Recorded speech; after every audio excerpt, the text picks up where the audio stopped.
ஸல்லல்லாஹு அலைஹி வஸல்லம் அவங்க துவா இது பண்ணும்போது யமன் நாட்டிற்கும் ஷாம் நாட்டிற்கும் துவா கேளுங்கன்னு சொல்லி மக்கள் சொல்லும்போது ஸல்லல்லாஹு அலைஹி வஸல்லம் துவா செஞ்சாங்க. அதே மாதிரி நஜ்து தேசத்திற்கு ஸல்லல்லாஹு அலைஹி வஸல்லம் துவா செய்யுங்க அப்படின்னு சொல்லும்போது ஸல்லல்லாஹு அலைஹி வஸல்லம் துவா செய்ய மறுத்துட்டாங்க. அப்போ ஷாம் தேசத்திற்கும் யமனுக்கும் செஞ்ச துவா கேட்ட ஸல்லல்லாஹு அலைஹி வஸல்லம் நஜ்து தேசத்திற்கு வந்து துவா செய்ய மறுத்ததற்கான காரணம் என்ன? நீங்கள் சொன்ன ஹதீது புகாரில் இருக்குது. நபி ஸல்லல்லாஹு அலைஹி வஸல்லம் அவர்கள் இறைவனிடம் பிரார்த்தனை செய்கிறாங்க. அல்லாஹும்ம பாரிக் லனா ஃபி யமனினா வ ஃபி ஷாமினா. இறைவனே எங்கள் யமன் நாட்டுக்கும் எங்களுடைய ஷாம் சிரியா நாட்டுக்கும் பரக்க செய்வாயாக. அருகில் இருந்த தோழர்கள் கேட்டாங்க, யார சொல்லலாம் வஃபி நஜிதினா, எங்கள் நஜிதுக்கும் துவா செய்யுங்களேன். நபி ஸல்லல்லாஹு அலைஹி வஸல்லம் அவர்கள் இந்த கோரிக்கையை கண்டுகொள்ளலை. ஏற்கனவே சொன்னதே தான் சொன்னாங்க. அல்லாஹும்ம பாரிக் லனா ஃபி யமனினா வ ஃபி ஷாமினா தான் சொன்னாங்க.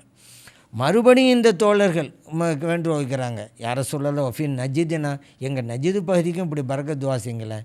இப்போ நபி ஸல்லல்லாஹு அலைஹி வஸல்லம் அவர்கள் சொன்னாங்க, நான் ஏன் தெரியுமா அந்த நஜிதுங்கிற வார்த்தையை யூஸ் பண்ணலை, ஹுனாக்க அஸ்ஸலாசிலு வல் ஃபிதன், அங்கே தான் திடுக்கங்களும் குழப்பங்களும் ஏற்படும், ஆகவே தான் நான் அதை தவிர்த்தேன் அப்படின்னு விளக்கம் கொடுத்தாங்க. இது புகாரில் இருக்கிறது.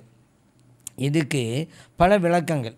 இப்போதைக்கு நாம் விளங்கின விளக்கம் நம்முடைய முன்னோர்கள் இமாம்கள் சொல்லித்தந்த விளக்கம் என்ன அப்படின்னு கேட்டால், அந்த இப்போதைக்கு நம்ம பார்க்குறோமல்ல கொள்கை குழப்பங்கள் நிறைய இருக்குதுல்ல, இஸ்லாத்தினுடைய கருத்துக்கு கொள்கைக்கு எதிரான சித்தாந்தங்களை கொண்டு வந்து இஸ்லாத்தின் பெயரிலேயே மக்கள்கிட்ட திணிக்க நினைக்கிறாங்கல்ல.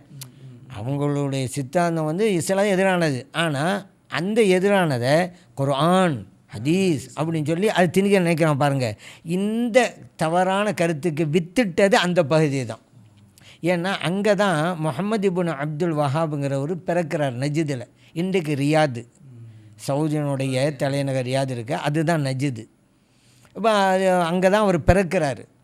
இப்போ நபி ஸல்லல்லாஹு அலைஹி வஸல்லம் அவர்கள் அங்கே தான் குழப்பம் திடுக்கம் நடுக்கம் ஏற்பட்டுங்கிறது இதைத்தான், வேறு பூகம்பம்ங்கிறது இல்லை. பூகம்பம் தான் எல்லா இடத்துலையும் ஏற்படுத்தி, நெஞ்சில் போனால் சவுதியில் ஏற்படுறதை விட மற்ற நாடுகள் தான் அதிகமாக ஏற்பட்டுக்கிட்டு இருக்குது. ஏன்னா அப்போ இதைத்தான் சொன்னாங்க. அதே போல் இது வந்து வெறுமனே நிலநடுக்கம் அப்படிங்கிறது அல்லங்க புரிஞ்சு கொள்றதுக்கு ஒரு ஃபித்தன்கிற வார்த்தை போட்டாங்கல்ல ஸல்லல்லாஹு அலைஹி வஸல்லம், ஃபித்னா குழப்பங்கள் அங்கே. அப்போ அதுலேருந்து ஸலாம் சொன்னது இதுதான் வழங்கி போச்சு. அதை தான் இன்றைக்கி நம்ம சமூகத்தில் அடையாளம் கட்டுறதுக்கு வஹாபிகள்னு சொல்கிறோம்ல. இந்த இப்னு அப்துல் வஹாபு அப்படிங்கிறவர் தான் முஹம்மது இப்னு அப்துல் வஹாபு. அவர் பிறந்த இடம், அவருடைய தவறான கொள்கைகளை யாரெல்லாம் ஏற்று நடக்கிறார்களோ அவர்களெல்லாம் வஹாபிகள். அதாவது இப்னு அப்துல் வஹாபை சார்ந்தவர்கள் கொள்கையில்ன்ற அது அர்த்தம். ஆனால் அவர் பேர் முகம்மது தான். இப்னு அப்துல் வஹாபுங்கிற வாப்பா பேர். ஆனால் முகம்மதுங்கிற வார்த்தையை வச்சு இணைக்க முடியாத, நமது உயிர் மேலாம் நபி ஸல்லல்லாஹு அலைஹி வஸல்லம் அவருடைய பேர் முகம்மது தானே. அதனால் வாப்பாவுடைய அவருடைய தந்தையுடைய பேரை வச்சு தான் வஹாபிகள் அப்படிங்கிறோம். அப்போ அவருடைய சில பேர் இதுக்கு விளக்கம் கொடுப்பாங்க, எங்களையெல்லாம் வஹாபியங்கிறீங்க, எனக்கு ரொம்ப எங்களை வந்து உயர்த்துறீங்க அப்படிங்க. எப்படிங்க என்ன? ஆமாம், வஹாபுங்கிறது இறைவனுடைய திருநாமங்களில் ஒன்று.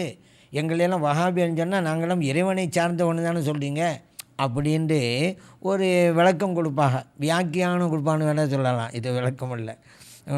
அப்போ நான் சொல்கிறது, அப்போ வஹாபின்னு சொன்னால் உங்களுக்கு ஏன் கோவம் வருது? இப்போ சந்தோஷப்படலாம்ல, இறைவனை சார்ந்தவனு சொல்கிறீங்க, நாங்கள் அதான் சொல்கிறோம் வஹாபின்னு, நீங்கள் கோவப்படுறீங்களங்க. அப்போ அதுலேருந்து அவங்களுக்கு தெரியுது நம்ம எந்த கருத்தில் சொல்கிறோம் அப்படின்ட்டு. இந்த ஹதீஸுடைய அமைப்பு இதுதான்.